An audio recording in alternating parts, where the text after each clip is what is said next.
This clip is brought to you by SaveWithConrad.com.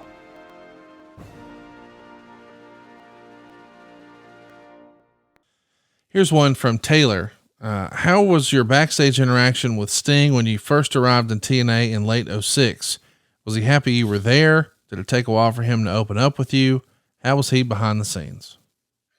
Well, I actually met Sting 2 months prior before I started on TV. Dixie Carter flew me down to Nashville, Tennessee. She flew Sting into Nashville. We met privately in a back room at a restaurant. Nobody knew we were there.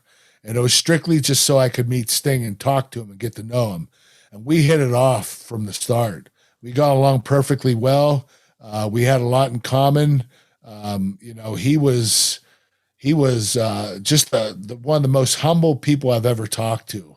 I can't believe that he was part of WCW at a time where things there were very political and guys would be stabbing each other in the back. And, for Sting, as nice as he is and as generous as he is, it's crazy that he had that much success in that company.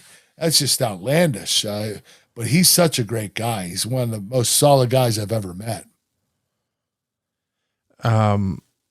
Ali says, my all-time dream match was Kurt Angle versus Sting. Do you think it would ever happen in AEW? Well, considering I'm 52 and Sting's, a lot older than I am, not much older, but a little bit older, I'd say the chances are no, slim to none, because for many reasons. One is we're both too old. We're not too old to wrestle younger guys. Don't get me wrong. You wrestle a younger guy that can, spice up the match and make it a little more interesting. You can have some great matches still. But when you start losing a step and you're both older and you both lost a step, it's really hard to make that up. So, I'll give you a great example. Undertaker versus Goldberg. Yeah. They were both up in age, but you put Goldberg with a Brock Lesnar or Undertaker with an AJ Styles, or switch them around, whatever you want to do. You put the older guys with the younger wrestler, you're going to get a great match, because the younger guy keeps the match flowing, keeps the match moving.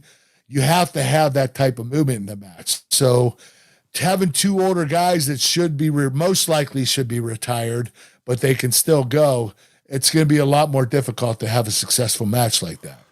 By the way, if you want to go check it out, you did have singles matches on pay-per-view with Sting in like 07 and 09, right? Yes, I did. I had some great singles matches with Sting. I think one was Bound for Glory too. That's exactly right. 2007. JTWOH says, do you regret leaving TNA? And if you could do it all over again, would you have jumped to WWE at a different time?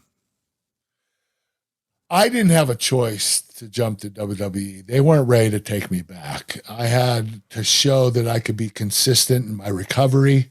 I was trying to get back to WWE. By 2014, I was making attempts, and Vince wasn't interested. He just felt that my reputation at the time was not good. So I had to earn